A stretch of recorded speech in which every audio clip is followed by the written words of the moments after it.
Eu sou Mário Persona e essas são as respostas que eu dei aos que me perguntaram sobre a Bíblia. É bom lembrar que nós estamos falando da cristandade. Ele veio no capítulo 2, Paulo veio no capítulo 2 de 2 Timóteo, falando da grande casa onde existe de tudo, vasos para a honra e vasos para a desonra. Entrou no capítulo 3, descrevendo os homens dos últimos dias.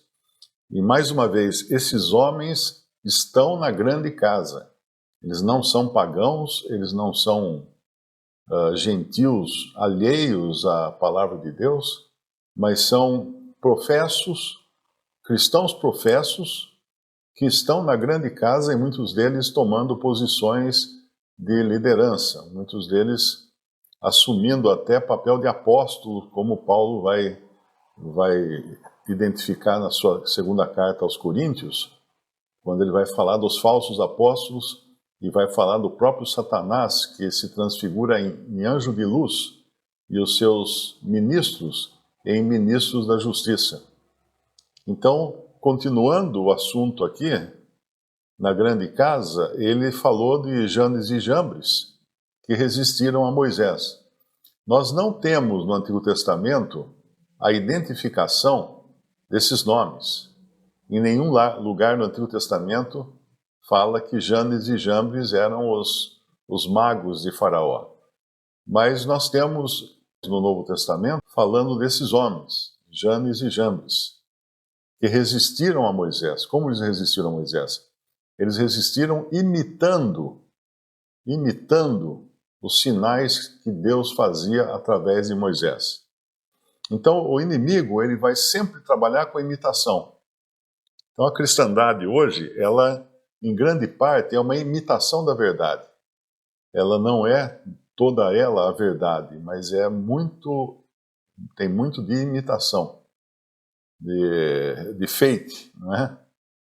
Então, nós encontramos até mesmo ministros que pregam a palavra de Deus, que muitas vezes nem convertidos são, mas assumem posições na cristandade, porque ela é hoje aquela grande árvore na qual estão aninhados os pássaros que são os mensageiros de Satanás, e a grande árvore que era aquela que cresceu a partir de uma pequena semente, né? Então, depois de falar de Janes e Jambres, de homens corruptos de entendimento, réprobos quanto à fé, não irão, porém, avante, no versículo 9, porque a todos será manifesto o seu desvario, como também foi o daqueles. Ele entra, então, no versículo 10. Paulo agora dando fazendo um aconselhamento a Timóteo, e ele vai falar nove características aqui que Timóteo deveria seguir. Tu, porém, tens seguido a minha doutrina, modo de viver, intenção, fé, longanimidade, amor, paciência, perseguições e aflições, tais quais me aconteceram em Antioquia, em Icônio, em Listra, quantas perseguições sofri, e o Senhor de todas me livrou. Repare que ele não começa dizendo, tu tens seguido meu modo de viver, ou a minha intenção, ou a minha fé, ou a minha longanimidade, ou o meu amor, a minha paciência, perseguições, aflições. Não, ele começa com a minha doutrina. Porque todas as outras coisas não farão sentido se elas não estiverem embasadas na sã doutrina que foi pregada pelo apóstolo Paulo. Então, tudo na vida cristã começa abraçando-se a sã doutrina. Esse é o ponto inicial, o ponto de partida. Tem seguido a minha doutrina. E Paulo aqui, ele tinha, vamos chamar assim, a autoridade de Deus para convidar Timóteo a seguir a sua doutrina. Porque a sua doutrina tinha sido revelada pelo Espírito Santo. Ele foi o apóstolo que mais revelações recebeu acerca da igreja coisas que nem os outros sabiam, nem mesmo os antigos profetas, mas que foi dado a Paulo. Então, tu tens seguido a minha doutrina. Em seguida vem o modo de viver, porque não adianta ter doutrina se a sua vida é totalmente um desastre. Um cristão, ele tem que lembrar que ele não vai testemunhar só de palavras aqui nesse mundo.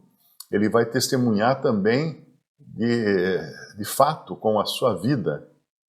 2 Timóteo 3, tu, porém, tens seguido a minha doutrina, primeira coisa.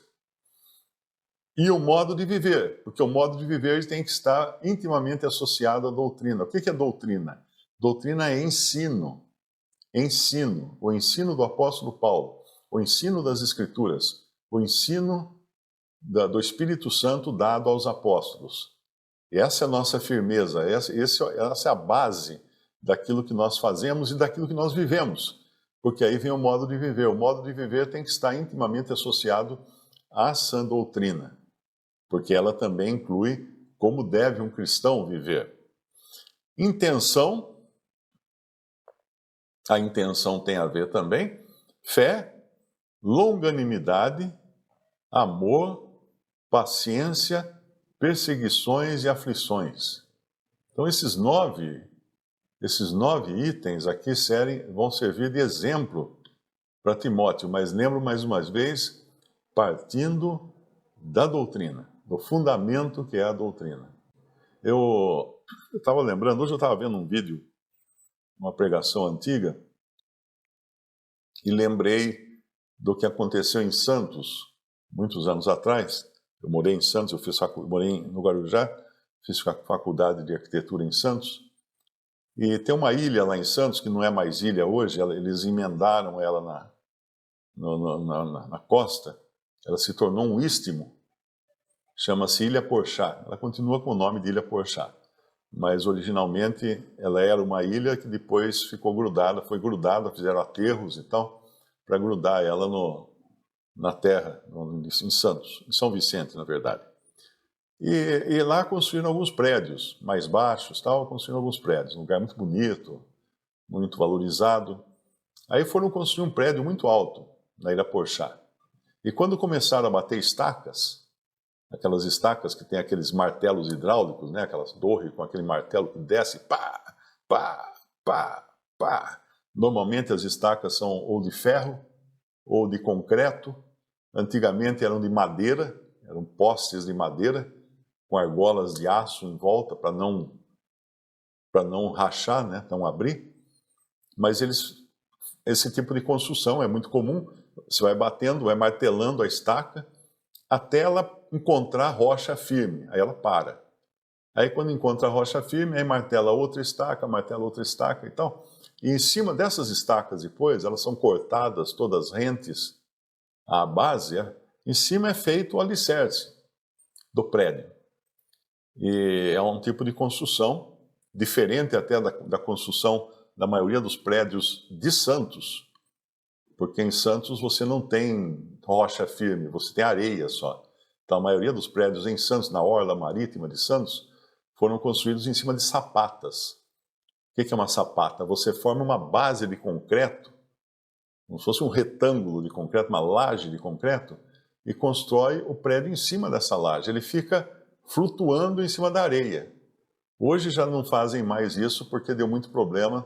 Hoje, se você dá um passeio de barco em frente à orla de Santos e olha para os prédios assim da beira-mar, da beira da praia, tá um querendo encostar no outro, assim, então para cá, outro para lá, outro para cá, e todos eles tortos, né?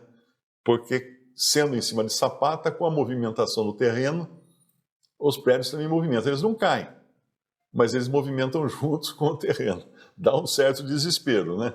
Você olha aquilo e fala assim, não, vai cair, mas não cai. Então, mas o que eu queria dizer é o seguinte, a Ilha Porchá tinha rocha, e eles desciam, iam batendo até chegar na rocha.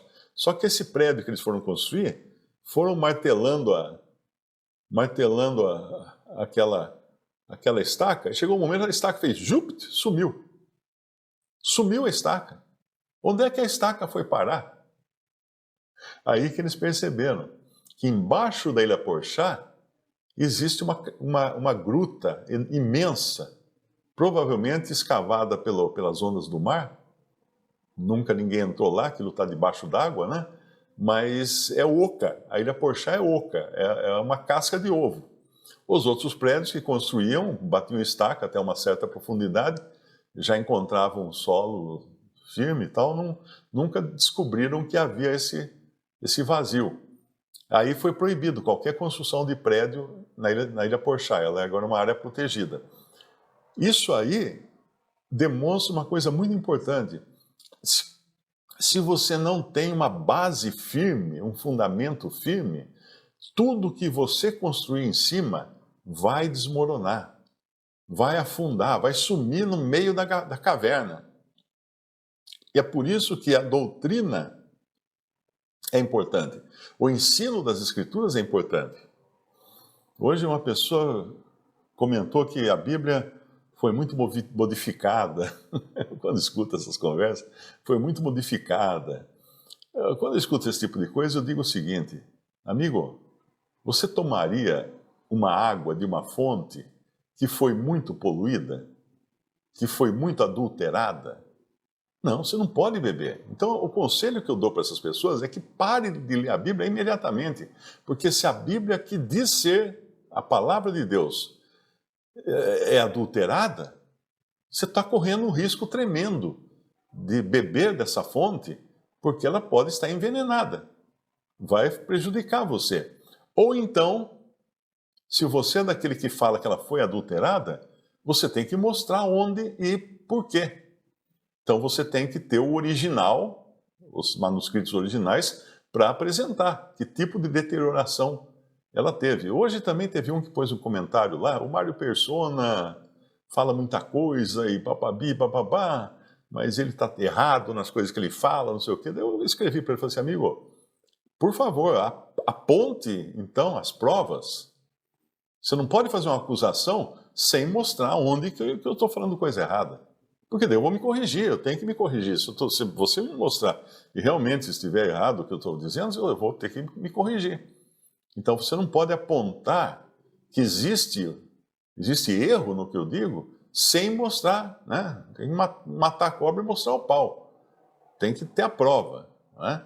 Você não pode acusar alguém de alguma coisa sem provas. Inclusive é crime, né? Você acusar uma pessoa sem provas, você está cometendo um crime de calúnia. Você está caluniando a pessoa sem apresentar qualquer evidência de que aquilo que você diz é verdade. Então, a doutrina tem que ter o fundamento. E a palavra de Deus, então, esses que reclamam, que dizem que a palavra de Deus, que a Bíblia foi adulterada, foi modificada, tal, primeiro tem que mostrar, então, o original. Para mostrar que se baseou em alguma coisa. Se não tem original, não pode falar. Né? Não tem original, não fale.